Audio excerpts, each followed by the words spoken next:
Ang pagbitbit o di kahapag-alasa sa mga bagahe sa mga pasahero sa eroplano, mao kini ang panginabuhian ni Nong Cleto Sinoy sulod sa 23 na katuig.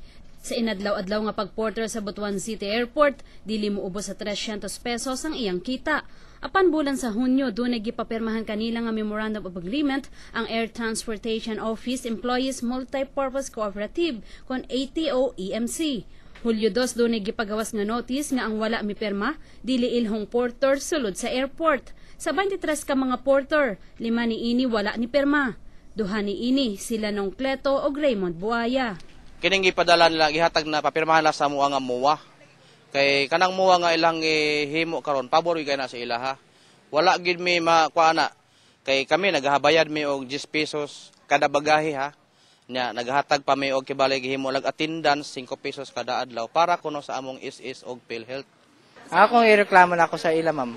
Nganong mga tao mo sila contractual nga wala may misildo o usa pa kining uniform na mo gidala na mo ni pangalan pero dili mi membro.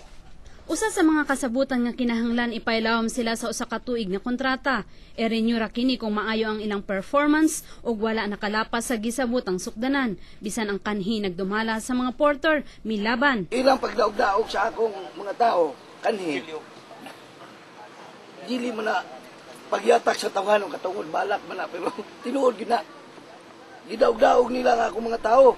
Eksplanasyon sa ATO-EMC nga naghawid karon sa mga porter. Ang term nga gihatag sa amo is only 1 year.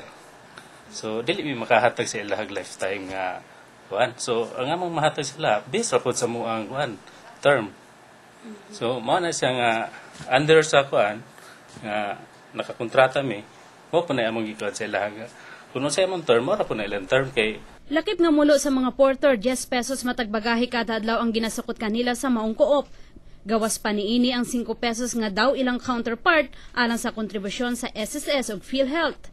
Tubag usab sa manager sa co-op. Gigamitan na mo pagbayad, naghatag mi counterpart para sa lang SS, para sa lang benefits, sa ilang PhilHealth, na nagsildo kun mi collector, na doon na may gibayaran sa mga plus permits, na doon na sa may obligasyon sa kaap.